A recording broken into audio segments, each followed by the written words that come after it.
Okay, and we're back for the civilizations in Africa, and this is section 2 of chapter 6, commonalities and variations, as we look at Africa and the Americas, 500 BCE to 1200 CE.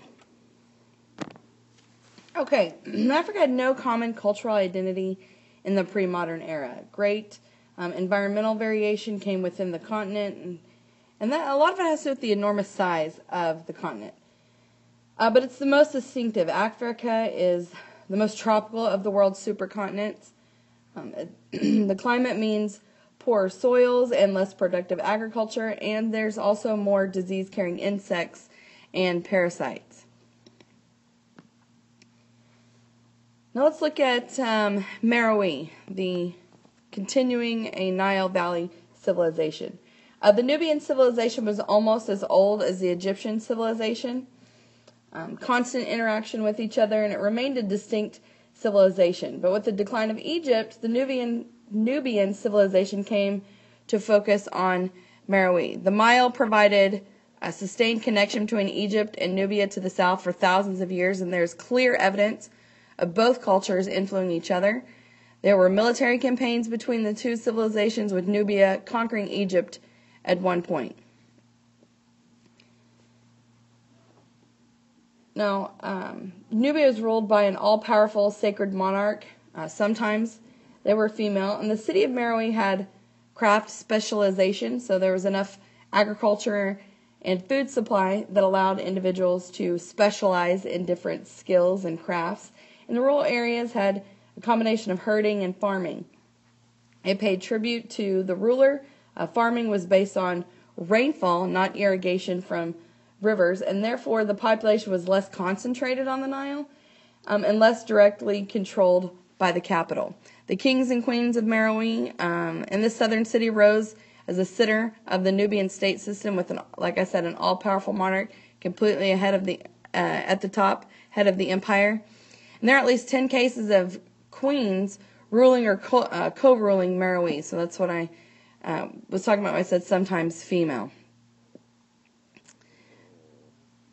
And Meroë was not as centralized as Egypt because of geographical differences.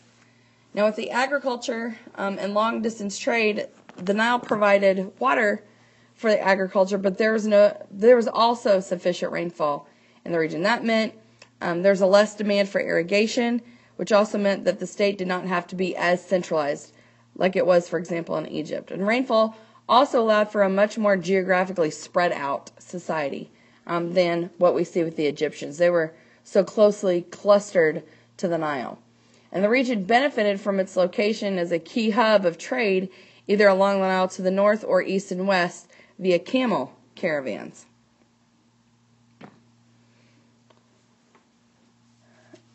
Now, the major long-distance trade was a source of a lot of wealth and military power.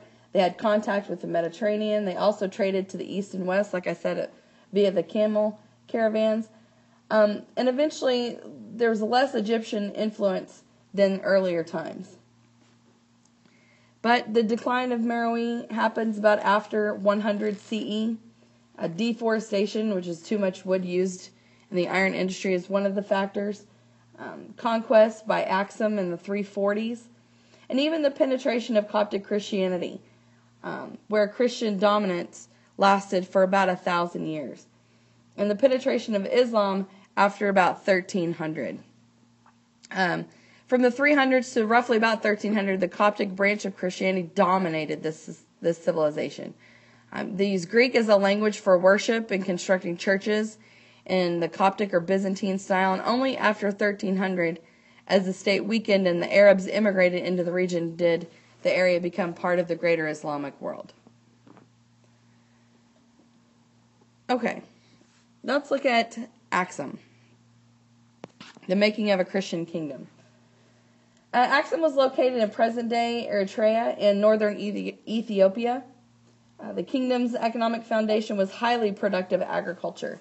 They used plow-based farming as opposed to relying on hoe or digging sticks like most of Africa. And there was a high production of wheat, barley, millet, and teff.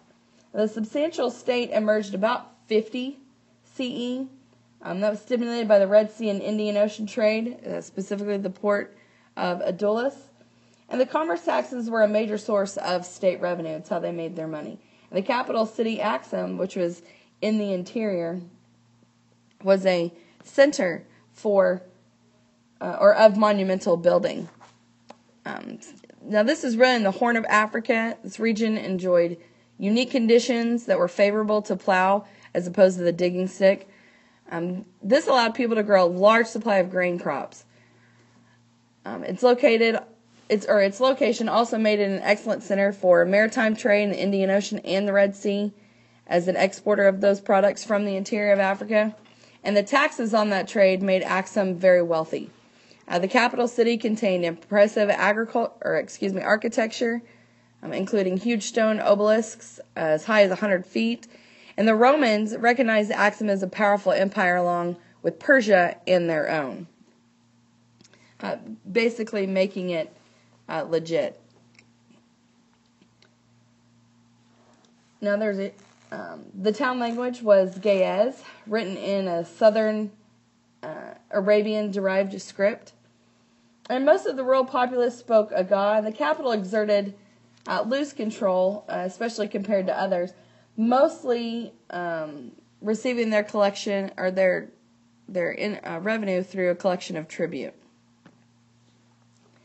Now, Christianity arrived in the 4th century. King Azana adopted Christianity about the time of Constantine, and Coptic Christianity is still the religion of half of the region today. In the 4th to 6th centuries, there's imperial expansion into Meroë in Yemen. And they reached the gates of Mecca by about 571 CE. But shortly after that, a decline followed. And there was a revival of the state several centuries later, but it was further south. So both Meroë and Axum paralleled Eurasian developments and had direct contact with the Mediterranean civilizations. The capital contained impressive architecture, including like I said, those stone obelisks. And trade routes to the north introduced Christianity to the kingdom about the same time as the Roman Emperor Constantine converted to Christianity. And so despite the spread of Islam in the region, the mountains of Ethiopia remained predominantly Christian. And like I said, today the area is still about 60% Christian. Okay, now let's look at along the Niger River, cities without states. There was some major urbanization along the middle stretches of the Niger River between 300 BCE and 900 CE. The migration of peoples from the southern Sahara happened during this long dry period, but there's no evidence of a state structure, either imperial or city-state. Archaeologists have not found evidence of a despotic power, widespread war, or deep social inequality like they did, for example, in the Indus River Valley.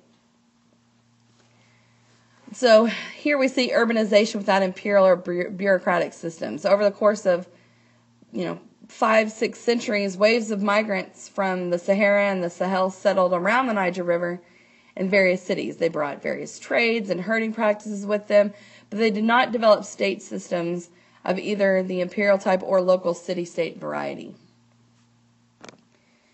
And then we have cities like Gine, where clusters of economically specialized settlements. Ironsmithing was earliest and most prestigious occupation in Gine, and the villages were full of cotton weavers, potters, praise singers, or otherwise known as griots. And this grew around these central towns, and artisan communities became occupational castes. So ironworking and these other specializations were basically in lieu of a political hierarchy. The social stratification developed around those skilled crafts, like ironworking and being the most important.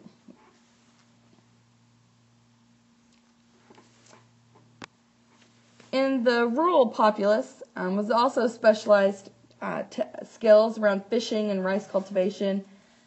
And the Middle Niger cities were stimulated by a network of West African commerce. So a lot of trade between those Niger cities and those found in West Africa. There's large-scale states that emerged in West Africa in the second millennium. And here we see where these different groups are located. Here's the Niger River Valley. Of course, here's Egypt that we're familiar with. Nubia and Meroë. Over here in the red is Axum, and you can see it's around these higher elevations here in Ethiopia. We'll learn about the Bantu later on in this chapter, but that's where the Bantu speaking peoples are from, and we'll also learn about this other one, the San group. I like that this map not just shows where these civilizations were located, but also the trade routes, right? Here up across the Sahara, these are the camel caravans, as well as the coastal trade routes from the Indian Ocean trade. And this is an interesting statue. And what you should think about where it came from, how old is it?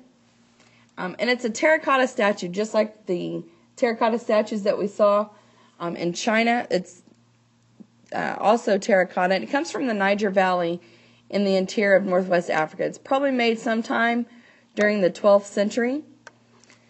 The statue shows two human figures, one male, one female, sitting together. The female figure sitting on her knees with her hands on her thighs. And she's positioned between the pulled up knees of the male figure sitting behind her, and his hands are resting on her shoulders. And the chins of both the figures are exaggerated, and so are their noses and lips and eyes. Their facial features are really exaggerated. And this couple illustrates a common theme in African thought, that the roles of men and women are separate but complementary. And North Africa witnessed the rapid expansion of Islam in the 12th century, and this statue may have been an expression of pride in their indigenous traditions, and maybe even some type of a social resistance to those foreign religious dogmas. And that concludes Section 2, Civilizations of Africa.